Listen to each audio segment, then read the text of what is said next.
Okay, yeah, let me know when you're ready and then I'll... We're ready when Okay, when you okay.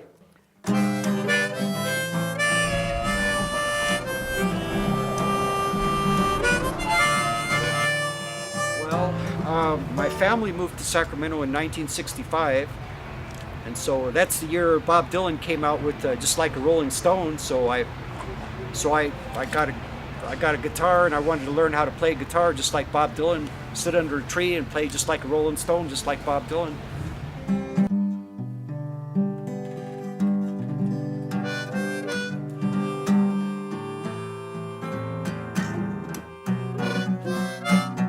Well, actually, back in 1982, I had a buddy that had a window cleaning business, so he used to take me around town, you know, like between Midtown and Rancho Cordova, cleaning windows. And so in 1983, when I first moved downtown, I was looking for work, and I couldn't find any work, but I found a squeegee, so I just you know, got some equipment together with a bucket and, you know, started cleaning windows. Then I did have other jobs on the side, but since 1989, I've been going mainly just cleaning windows. The Old Sacramento Stucco Factory, that was over at 27th and R Street, and the history behind that is that they used to make stucco there, but then the company moved to West Sacramento. Anyway, this guy Brian Gorman leased it, and then he rented spaces out to individual artists because it was made out of sheet metal and it had a lot of rooms, you know, for storage and so on. And at one end there was like a stage they used for like a stage. The other end had a basement, so they turned that into like a recording studio. Come along with me to Gary's studio. There's Gary over there. And so they had a lot of different artists that had their art spaces there. Then they used to have art openings, and then plus, you know, pop bands, and eventually they had, you know, 16 or 20 different bands used to practice and make recordings down in the recording studio in the basement. So they used to have hundreds of punk rockers were hanging out. That was kind of like the peak of the punk rocker scene was back there in the late 80s. And my buddy Brave Dave, he was the video man. He was taking a lot of videos, and then we had other productions going on. There was the Nebula Stucco thing with Steve Vanoni, who's one of the famous artists. He's a famous artist around town.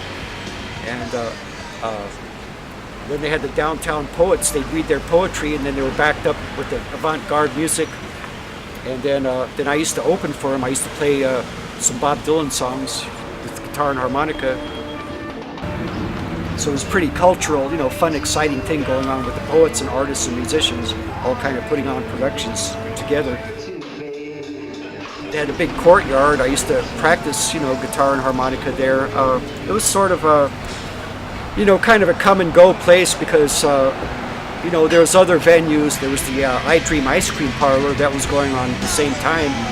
So there was like a whole bunch of punk rockers hanging out there. And I had my skateboard and I'd be cleaning windows around town. Then when I got off work, I'd go over to I Dream Ice Cream Parlor and play my guitar. We'd hang out and play guitars there. And then once in a while there was something going on at the Old Stucco Factory, but it wasn't, you know, it wasn't all the time, you know. It was just once in a while they had parties. It wasn't a full-time thing going on because see, one of the things with the artists is they need their peace and quiet to concentrate on their artwork. So a lot of times there was nothing going on there. You know, they just said, yeah, we need peace and quiet, and no more parties for a while. We just got to get to work around here, you know, because that's how they made their money, is selling their art, and they had to work on their artwork. So there's that part of it too. So it wasn't all a big party all the time. There was a lot of work involved, and I was cleaning windows, getting my business going, and then playing guitar at places. And so it was pretty much the whole era. Was the Stucco Factory was part of it. There's a lot of people that I still see from back then that I've known for years, and in fact, you know, most of them, they're still into their artwork. You know, my buddy Gary Denon, he's still doing artwork. Actually, Steve Vanoni, he's got the Horse Cow Gallery. He still does way avant-garde art. You know, I think it went through some transitions. There was, I believe, when Brian Gorman leased the whole building. I think it was around 1983 or 84, because that's when I first started going there.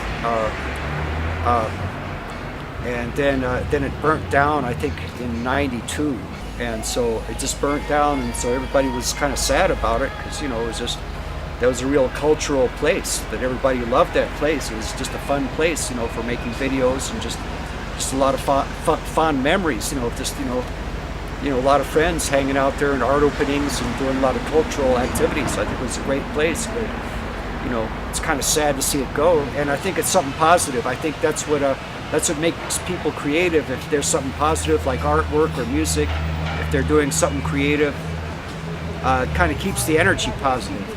And I think that's important. How does it feel? Now tell me, how does it feel? To be out there on your own, with no direction home, just like a complete unknown, just like a rolling stone.